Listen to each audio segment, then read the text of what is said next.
Hello there and welcome to Network Africa on Channels Television with me, Cynthia Are.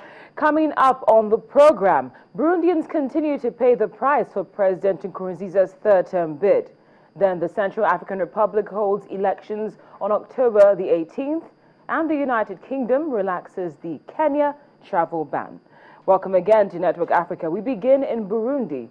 President Pierre Nkurunziza is running for a third term, and the conflicts in the East African country persist.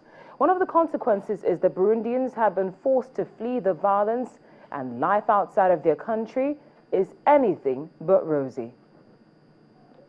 Over 55,000 Burundi refugees living in camps in Kigoma, northwestern Tanzania, require urgent humanitarian support. Most of the refugees are women and children. UN Children's Agency UNICEF has warned those under 5 are also at risk of malnutrition and disease. Emmeline Nzigama came to Kigoma with her 1-year-old twin daughters Lydia and Floride and are now residing at the Yaruguzu camp. I am from Burundi, from Nyanza Lake district. The reason why I left Burundi is because I heard that in Bujumbura many people are dying. For more than a month, demonstrators have clashed with police, saying the president, Pierre Nkurunziza, is violating the constitution by running for a third term.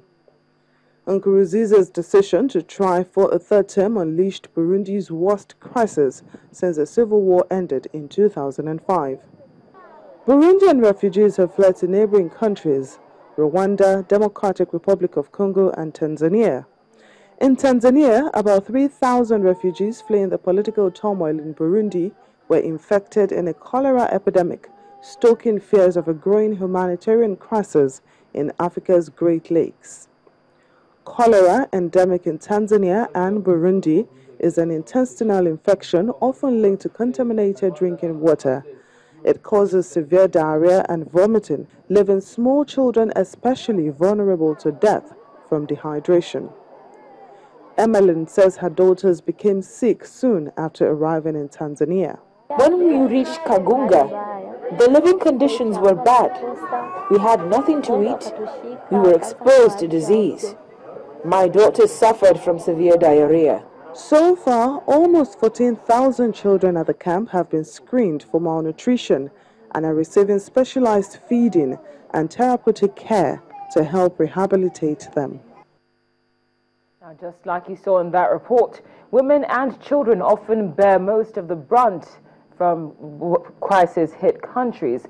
Now, for that reason, the United Nations has shifted more of its attention to children and have unanimously adopted a resolution which condemns killing, maiming, raping, abduction, and attack of children in areas of armed conflicts and called on relevant parties to take special measures to protect children.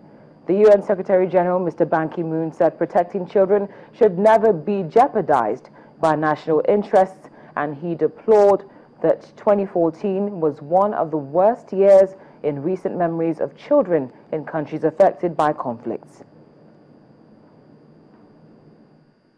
Against the children have been an affront to our common humanity in the Central African Republic, Iraq, Nigeria, South Sudan, and the Syrian Arab Republic.